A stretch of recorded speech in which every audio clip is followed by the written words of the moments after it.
ஆதியை துணை அனைத்துறவுகளுக்கும் நமஸ்காரம். நீங்கள் இந்த தெய்வீக சபையை வளர்க்க ஒரே வழித்தான் இருக்கிறது. அதுவே எமது மக்களாகிய நீங்கள் அனைவரும் ஒரே உள்ளம் படைத்தவர்களாக ஆவது. அதாவது எமக்கு ஒரே ஒரு மாணாக்கன்தான் இருக்க வேண்டும். அவ்வாறு இருந்தால் எம் வேலை வெகுவாக குறையும். அப்ப நீ ஒருவன் அல்ல, 1 கோடி பேரின் வல்லபம் பெற்றவன் ஆகிறாய் என்று நமது குலதெய்வம் பிரம்ம பிரகாச மேவலிசாலை ஆண்டவர்கள் திருவாய் மலர்ந்தறினார்கள். இந்த வாக்கியத்தை எனக்கு படிக்கும்போது ஒரு குட்டி கதை தாங்க ஞாபகம் வந்தது. அது இப்போ நான் கூட பங்கிக்கிறேன். இந்த 5 விரலும் இருந்துதான். அந்த 5 விரலும் பேசிகிட்டு இருந்துதான். நல்லா பேசிகிட்டு இருக்கும்போது திடீர்னு சண்டை மாதிரி ஆயிடுச்சா, ஈகோ மாதிரி ஆயிடுச்சான். என்னதுன்னா இந்த 5 விரல்லே யார் ரொம்ப சிறந்தது அப்படின்னு சொல்லிட்டு ஒரு சண்டை மாதிரி அதுக்குள்ளே ஆயிடுச்சான். அப்போ சுண்டு விரல் சொல்லிச்சான், உங்கள் எல்லாரையும் விட நான் தான் ரொம்ப சிறந்தது. ஏன்னா வணக்கம் வைக்கும்போது நான் தான் முதல்ல வரேன். ஸோ நான் தான் சிறந்தது அப்படின்னு சொல்லிட்டு சொல்லிச்சான்.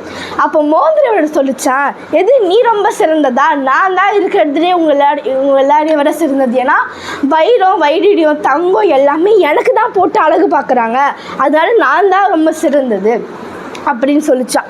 இதெல்லாமே கேட்டுட்டு இருந்த நடுவர் சொல்லிச்சான், நீங்கள் இங்கே இருக்கிற யாருமே சிறந்தது இல்லை, நான் தான் சிறந்தது. உங்கள் எல்லாத்துலேயும் வர நான் தான் உயரமாக இருக்கேன், நான் தான் பெருசாகவும் இருக்கேன், நீங்களாம் எனக்கு சும்மா சப்போர்ட்டர்ஸ் மாதிரி தான். ஸோ நான் தான் சிறந்தது அப்படின்னு சொல்லிட்டு சொல்லிச்சான். இதெல்லாம் பார்த்துட்டு இருந்த இந்த விரல் சொல்லிச்சான், நீங்கள் இருக்கிற யாருமே சிறந்தது இல்லை, நான் தான் சிறந்தது. ஏன்னா ஏதாச்சும் ஒரு விஷயத்தை சுட்டி காட்டணும், இல்லை ஏதாச்சும் ஒருத்தர் காட்டணும்னா என்ன தான் கை காட்டி ஒரு விஷயத்தை சுட்டி காட்டுவாங்க அப்படின்னு சொல்லிச்சு இந்த விரல் சொல்லிச்சான். இது எல்லாத்தையும் கேட்டுட்டு இருந்த கட்ட விரல் இப்போ சொல்லிச்சான், என்ன நான் இங்கே ஒருத்தர் இருக்கேன்றது நீங்கள் எல்லாம் மறந்துட்டீங்களா? இங்கே இருக்கிறது என்னென்னா நான் தான் ரொம்ப சிறந்தது. ஏன்னா இப்போ ஒரு விஷயத்தை பிடிக்கணும், ஒரு பென்சிலை பிடிக்கணும், இல்லை ஒரு பெண்ணை பிடிக்கணும்னா என்ன யூஸ் பண்ணுவீங்க. அதுக்கப்புறம் ஒரு பூட்டை திறக்கணும், எல்லாமே என்ன தான் யூஸ் பண்ணுவீங்க. இதில் இப்போ நான் தான் சிறந்ததுன்னு நான் சொல்ல வரல அப்படின்னு சொல்லிட்டு கட்டோடு சொல்லிச்சான். இப்போ நம்ம 5 பேர் ஒன்றா இருந்தால் தான் இந்த இதுக்கு பேர் கை. இந்த 5 பேர் ஒன்றா இருந்தால் தான் இதுக்கு பேர் கை, இல்லைன்னா அதுக்கு பேர் கையே இல்லை. நம்ம எல்லாமே ஒன்றா ஒற்றுமையாக ஒரு வேலை செஞ்சால் தான் ஒரு பொருளை தூக்க முடியும். எந்த ஒரு விஷயத்தை இருந்தாலும் ஒன்றா பண்ண முடியும் அப்படின்னு சொல்லிட்டு ஒன்றுபட்டால் உண்டு வாழ்வு அப்படின்னு சொல்லிட்டு சொல்லிச்சான். கோடி நன்மை அப்படின்னு சொல்லிட்டு சொல்லிச்சான்.